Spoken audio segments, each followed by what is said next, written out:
Evening and welcome. Live tonight on the latest from 7 News. Just in, the PM arrives to a very festive welcome in India. We'll get an update from our political editor Mark Riley. Plus, transport turmoil causes a nightmare commute in two cities tonight.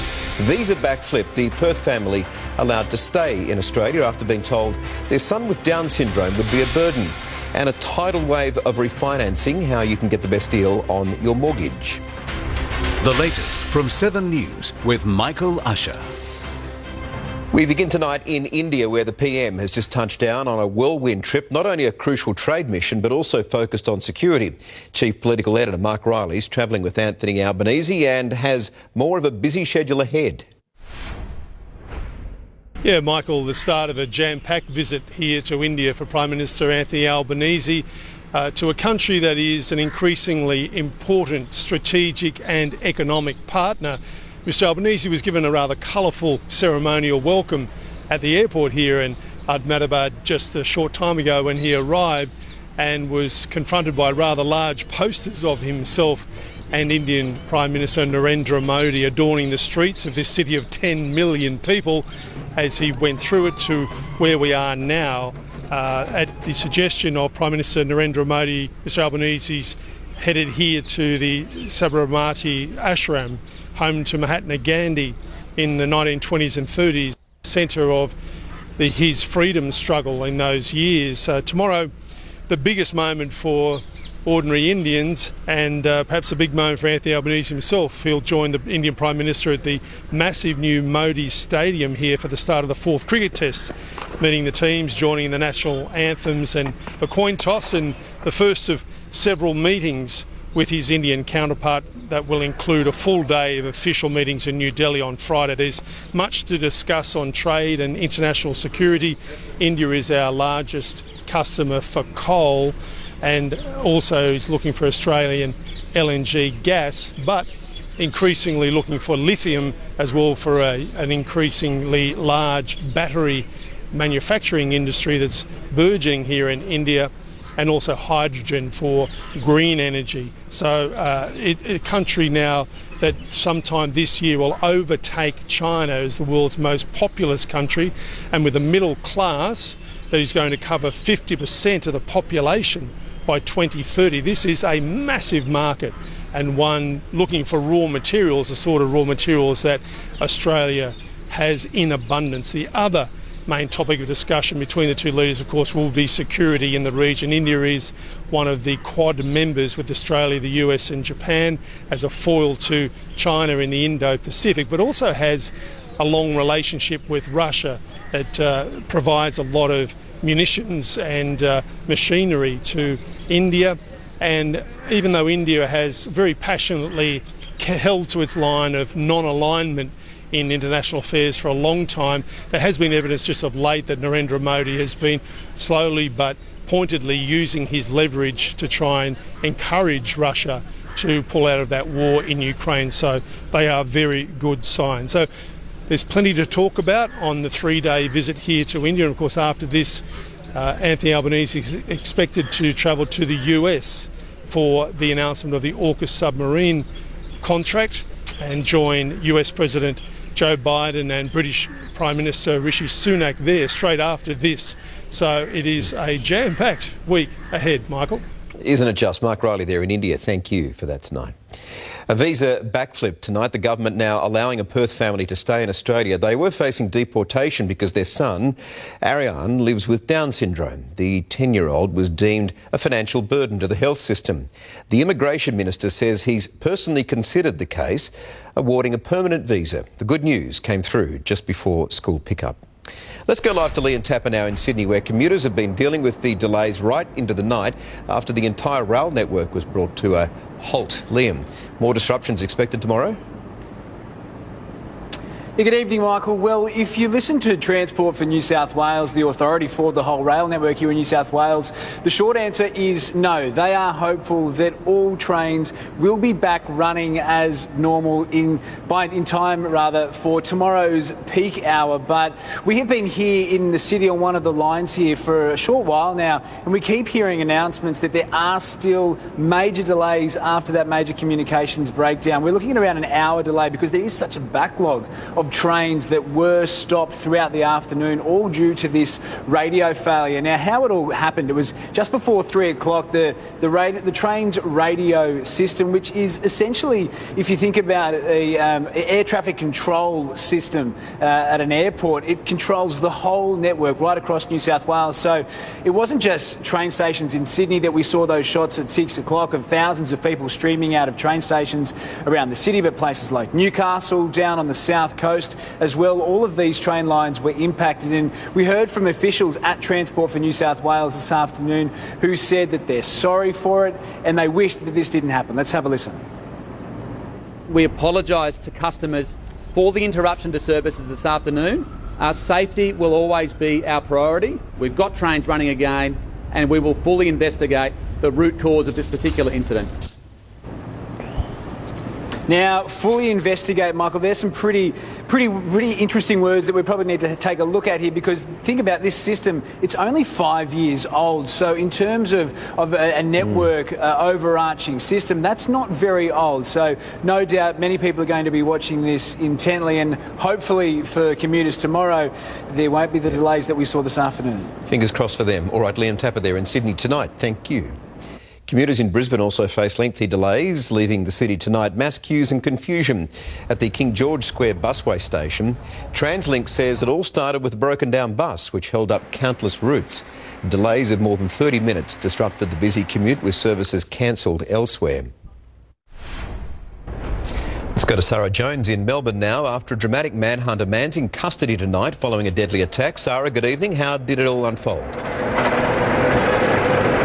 Good evening, Michael. Well, this all unfolded around 8 o'clock this morning, where it's alleged Sean Sanderson stabbed his mum and his brother inside their reservoir home. His 29-year-old disabled brother raised the alarm by going to a nearby private hospital to seek help, but sadly he died just metres from the entrance. Police swarmed the reservoir house thinking that Sanderson was still inside, but later realised that he wasn't, and that is what sparked this manhunt.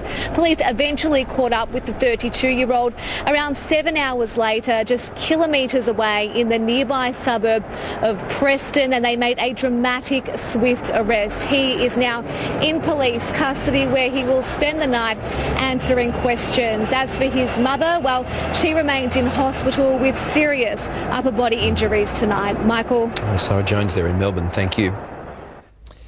A Victoria police officer is under investigation tonight, accused of punching a disabled man in the face. The sergeant's been transferred after video emerged of his confrontation with the wheelchair-bound pensioner. He was responding to a noise complaint at home when he struck the man and shoved him back inside the unit, not once, but twice. An Adelaide man is behind bars tonight after being arrested for child sex offences following a 4-year global manhunt. Interpol uncovered child abuse images online and believed they had been taken here in Australia.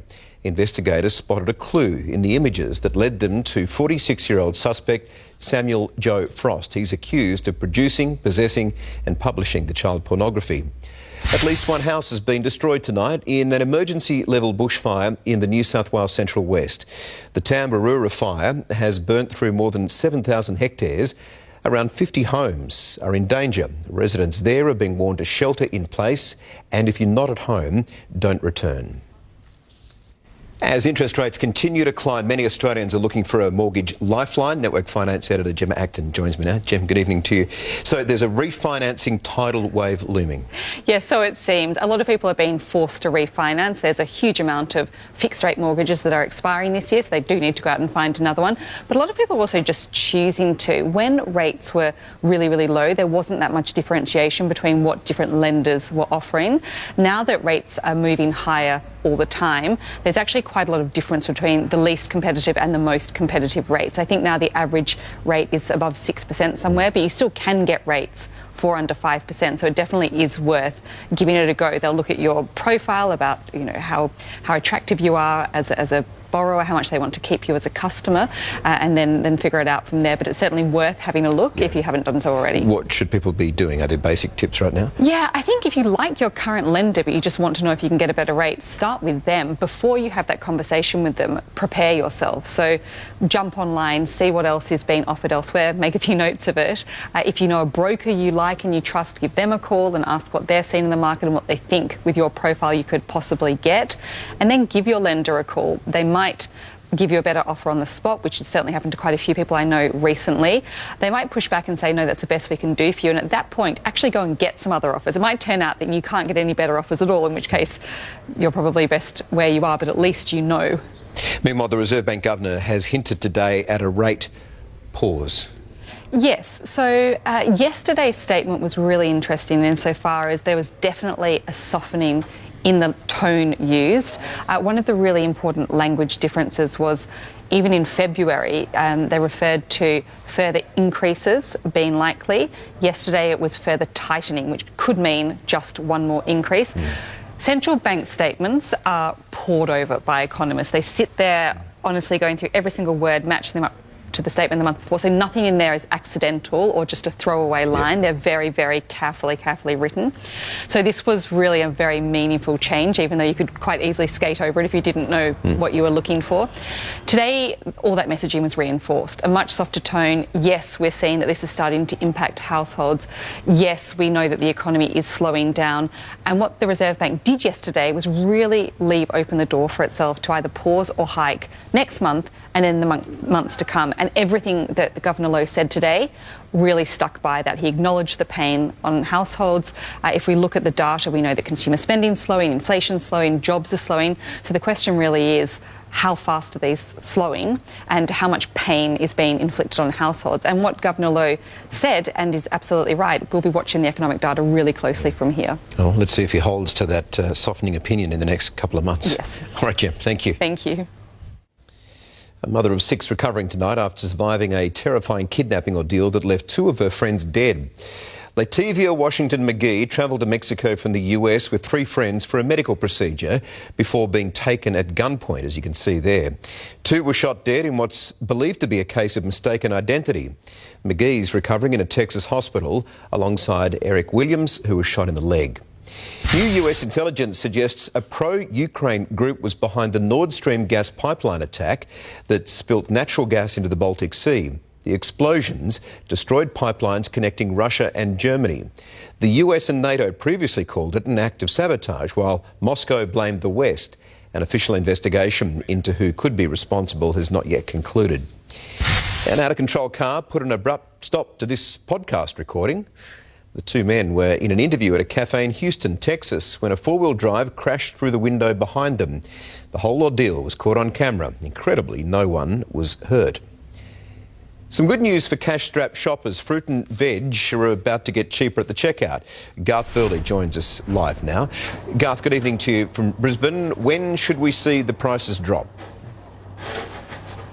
Good evening, Michael. Certainly very good news for customers. They should fall in the coming weeks to months. After a record growing year, the Agricultural Department predicts that those fruit and veg prices will stabilise. Favourites like berries, avocados and lettuce should all fall soon. But how much they'll fall is a little less clear. A few of the grocers that we spoke to today were a little hesitant to predict about exactly how much they will fall due to those volatile markets we've seen over the last 12 months. I guess you've only got to cast your mind back to the middle of last year. Lettuce was selling for $12 a head. Crazy to think it's now $3.50. So wild fluctuations. That was largely due to the floods that wiped out crops across Queensland, New South Wales and Victoria. But now the good weather and some promising workforce numbers means that that should keep a lid on those numbers going forward. As for the farmers,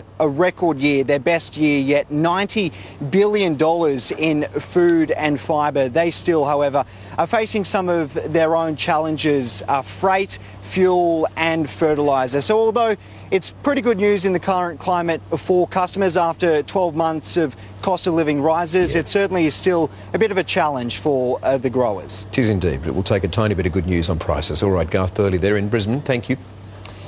Still to come, more than a decade since the Fukushima nuclear disaster, officials unsure how to handle it. Will a radioactive wastewater release be a risk to the Pacific? A senior radiation expert will join us. Plus, the search for a mystery $40 million lottery winner and the trailblazing parliamentarians immortalised on International Women's Day. That is next here on The Latest from 7 News. Back shortly.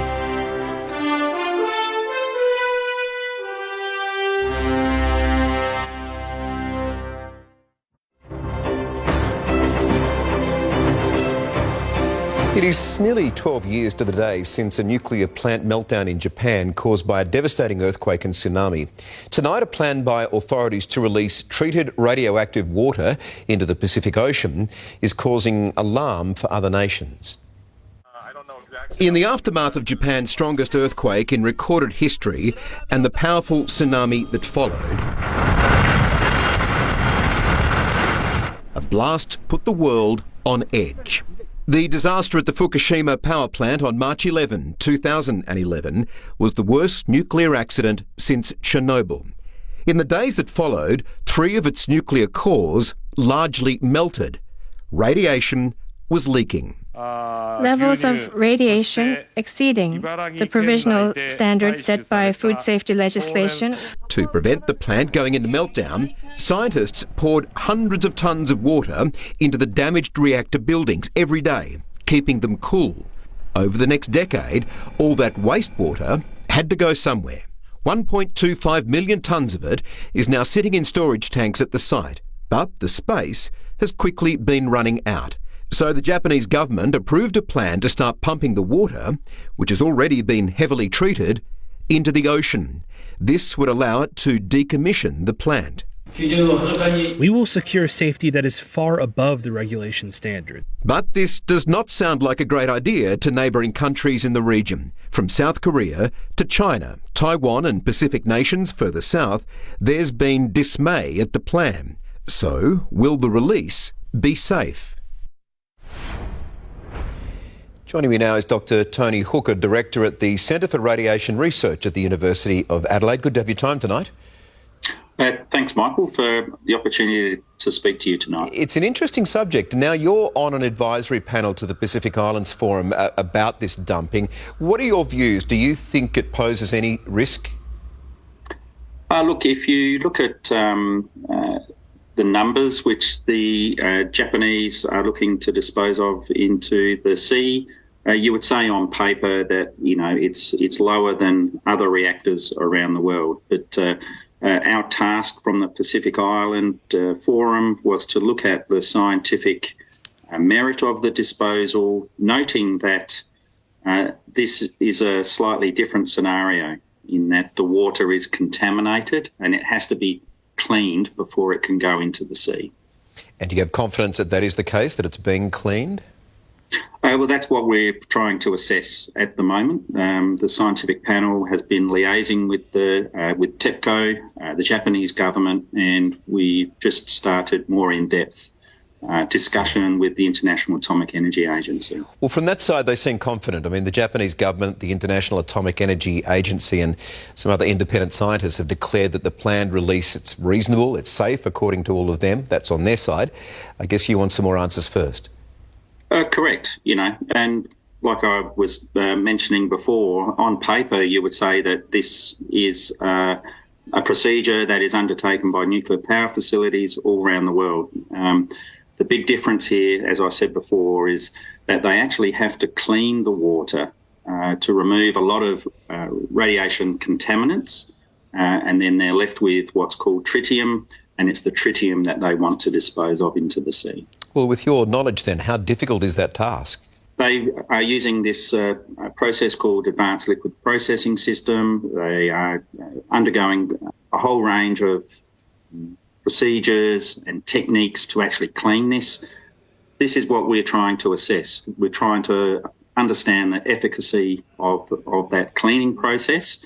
The ALPS process may not be very efficient in the first pass, and that they may need to put this water back through that process again to remove contaminants. It doesn't take much radiation to have an impact on humans and sea life.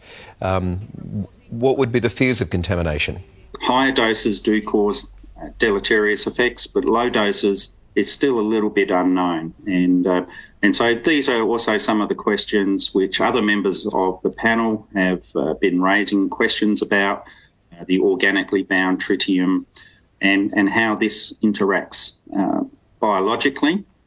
But there's still very little evidence of any harmful effects from tritium in biological systems. We are talking about an extraordinary circumstance that's led to this point.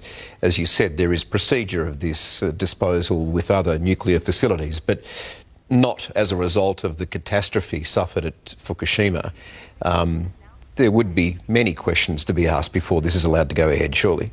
No, I totally agree. And this is one of the reasons that we are trying to look at this from a scientific perspective. There's around 64 radionuclides in that water, and we need to be able to ensure that most of those radionuclides are removed before it gets disposed of into the sea. And I guess one of the other things that we do need to understand is that it's going to take probably longer than 40 years for TEPCO to actually dispose of this water into the sea. So this is a long journey of disposal into the sea. It's an extraordinary process, isn't it? All right, well, it's interesting to talk to you on the subject. Dr. Tony Hooker, thank you for that tonight. No worries. Thank you, Michael.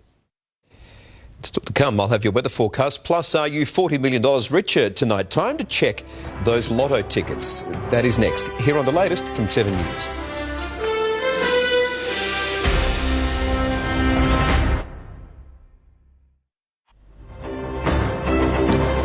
Welcome back. A live look over the Yarra River in Melbourne. 14 degrees, a bit of cloud cover tonight, top of 21 tomorrow. In the other capitals, Brisbane, top of 30. Sunny in Sydney and Canberra. A few showers in Hobart, 22 in Adelaide, Perth 27 and some grey skies in Darwin. To our regions, a fine day for Griffith. Showers in Mackay and 23 degrees in Batemans Bay. Well, if you're one of our West Australian viewers, you could be $40 million richer and you don't even know it yet. 6 days ago, Lotto officials announced that just one lucky punter had won the bumper prize, but believe it or not, the mystery winner is still to come forward. Players are being urged to check their tickets as soon as possible. In tonight's final frame, Australian trailblazers immortalised in the nation's capital. Statues of the first women to enter federal parliament, Dorothy Tangney and Eden Lyons. They've been unveiled in Canberra. They're the first female statues to appear in the parliamentary zone. Dame Enid was elected to the House of Representatives from Tasmania, while Dame Dorothy was voted into the Senate for Western Australia. Sculpted by Liz Johnson, the statues were inspired by that famous photo of the pair on their first day in Parliament way back in 1943. And today, students pose next to the leading ladies, a very special moment on International Women's Day, a permanent overdue tribute, tonight's final frame. Well, thank you for your company this Wednesday. From the team, that is The Latest. I'm Michael Usher. Enjoy the rest of your night.